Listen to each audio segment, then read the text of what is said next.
आप सभी को नमस्कार, शुभ प्रभात। Sarda government job point YouTube channel आप सभी लोगों का हार्दिक स्वागत करता है।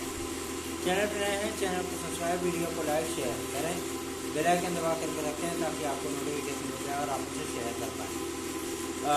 कुछ दिन से अस्वस्थता मेरी कंटिन्यू बनी हुई है और कैसे कैसे करके भी जो विद्यालय कार्य निपटाए जा रहे हैं, लेकिन जिस फ्लो में काम करना चाहिए आप लोगों के लिए, उस फ्लो में हम काम नहीं कर पा रहे हैं।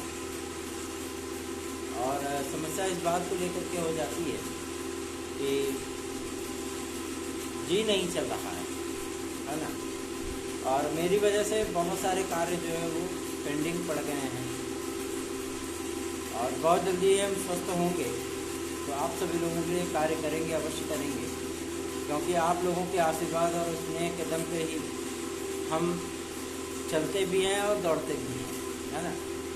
तो आप लोग अपना स्नेह और आशीर्वाद बना करके रखिए और अधिकाधिक संख्या में वीडियोज़ को शेयर किया करिए। बहुत से बीएड के विद्यार्थी ये पूछते हैं, भैया हम लोग पीआरटी में आ पाएंगे कि नहीं आ पाएंगे। तो देखिए, पीआरटी में आने के लिए अथवा ना आने के लिए, ना आने का तो कोई चांस ही नहीं है, मतलब आने का तो कोई चांस ही नहीं है। ना आने वाली बात तो बहुत भूल जाइए, दोनों के लिए ऑप्शन जो है वो बचे हुए हैं, ठीक है। क्योंकि आने का जो जरिया था वो सर्वोच्च न्यायालय ने बंद किया। और ना आने वाली कंडीशन क्या है कि अगर आप लोग एकजुटता दिखाएंगे तो जाहिर सी बात है कि उसका कुछ ना कुछ एडवांटेज जरूर मिलेगा। जो कुछ भी हो सकता है वो केंद्र सरकार लेवल पे हो सकता है, जो कुछ भी हो सकता है वो जनप्रतिनिधि लेवल पे हो सकता है। आप सभी लोगों को एहसास कराना होगा, ठीक है, जितने भी बीए डिग्री धारक हैं, क्योंकि डीएलएड और बीटीसी वाले विद्यार्थियों में एक उत्कृष्टता है और एक समझदारी भी है। एक आह्वान पे पूरे डीएलएड बीटीसी वाले विद्यार्थी एकजुट हो जाते हैं, उनके प्रदर्शन में भी वजन दिखता है। जब चाहते हैं वो याचिका कर लेते हैं।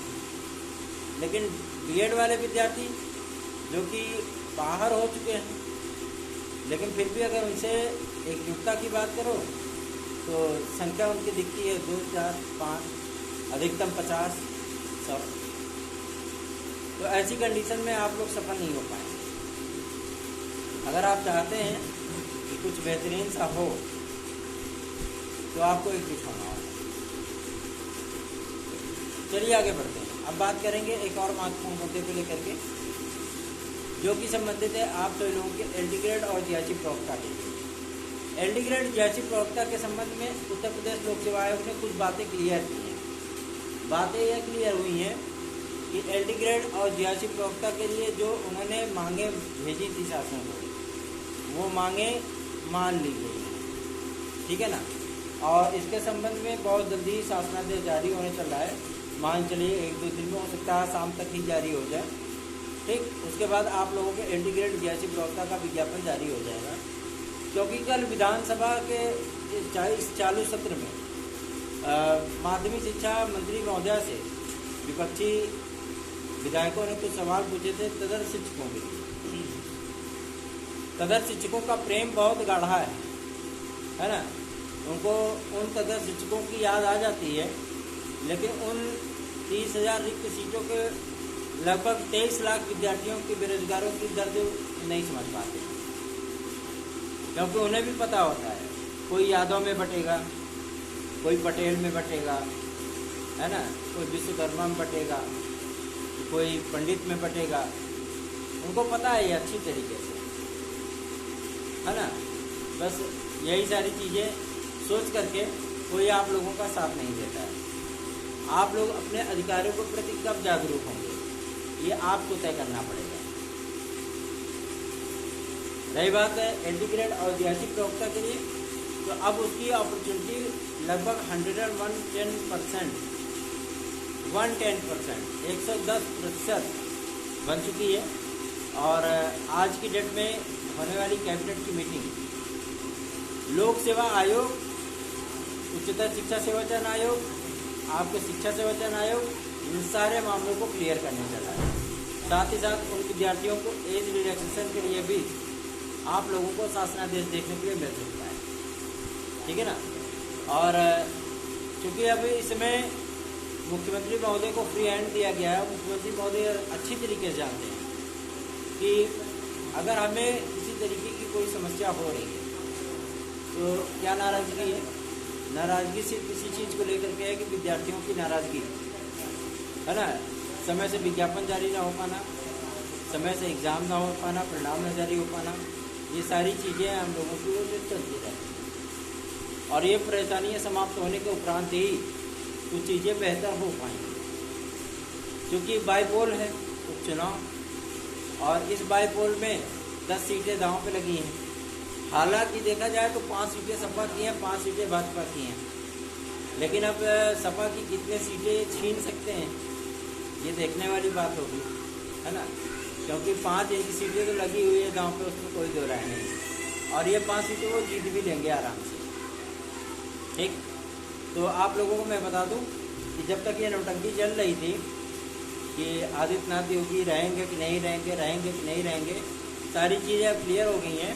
तो अब भर्तियों पर फोकस हो गया है, क्योंकि भर्तियों के संबंध में कैबिनेट मीटिंग में प्रेजेंटेशन देने के लिए अधिकारियों ने अपनी पूरी स्पीच तैयार कर दी है।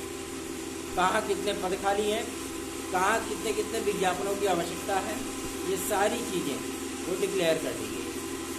तो आप लोगों की प्रतीक्षा आज शाम तक समाप्त हो सकती है और आप लोगों को LT ग्रेड जीआईसी प्रवक्ता का विज्ञापन भी अगस्त माह के प्रथम सप्ताह में देखने के लिए मिल सकता है।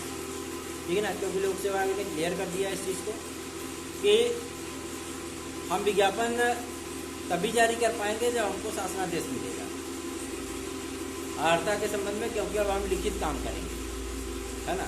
किसी प्रकार का विवाद हम नहीं चाहते हैं कि 2018 जैसा कोई वाकया जो है फिर से दोहराया जाए। तो आप लोगों को थोड़ी प्रतीक्षा और करनी होगी। और अध्यक्ष और परीक्षा नियंत्रक के लिए भी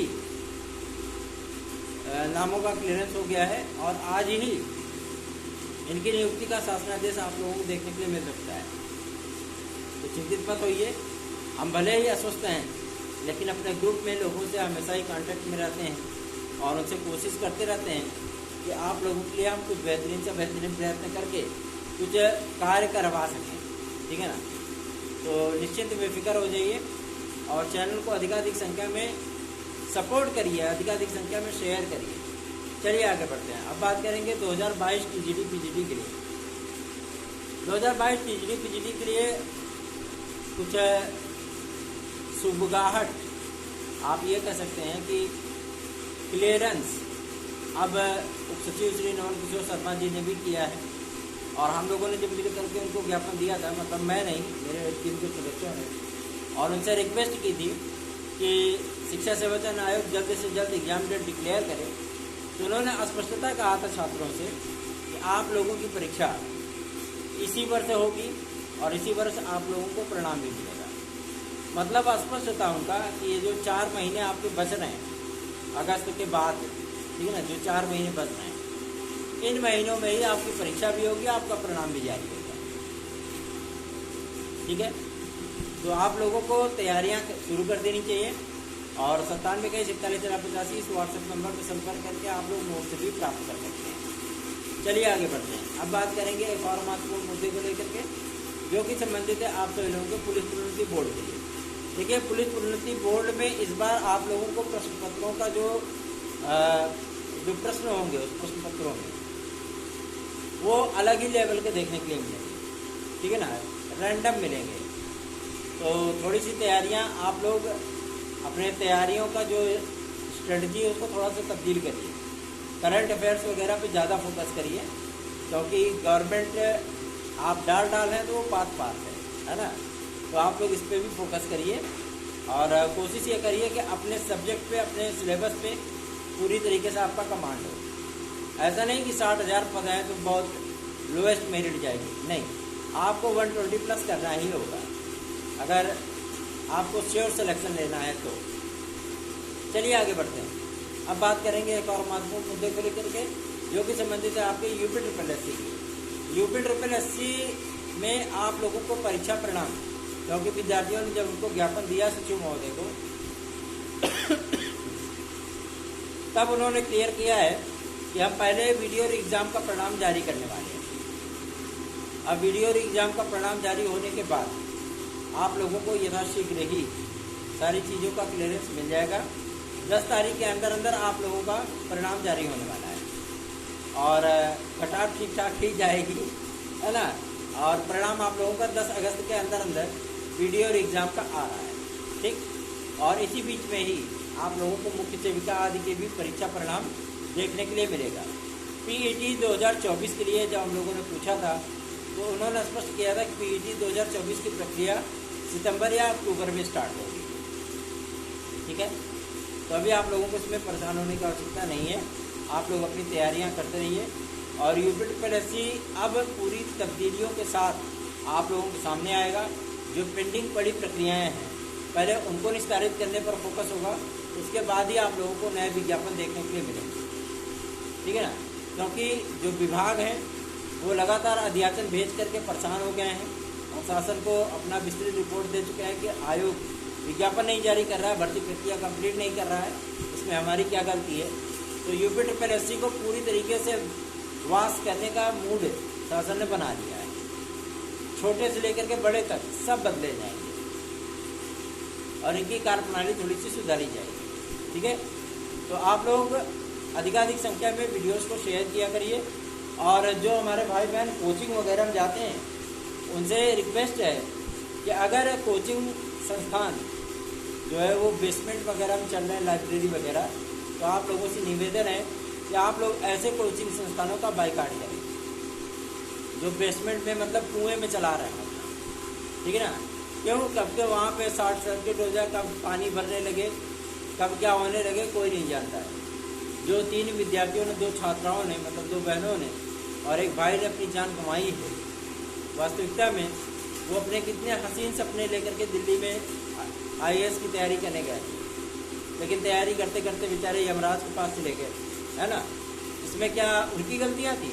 नहीं, प्रबंधकों की गलतियाँ थी, कोचिंग संस्थानों की गलतियाँ थी। वो कुएं में अपना कोचिंग संस्थान खोल करके बैठे हैं। तो आप सभी लोग भी इस चीज़ का ध्यान दीजिए, क्योंकि प्रयागराज, फतेहपुर, कानपुर, लखनऊ आदि में भी बहुत से ऐसे कोचिंग संस्थान हैं जो बेसमेंट में चलते हैं, लाइब्रेरियाँ चलती हैं। तो आप लोग ऐसे जगहों का बाइकाट करें और अपने भविष्य के साथ, अपने जीवन के साथ खिलवाड़ भी ना करें।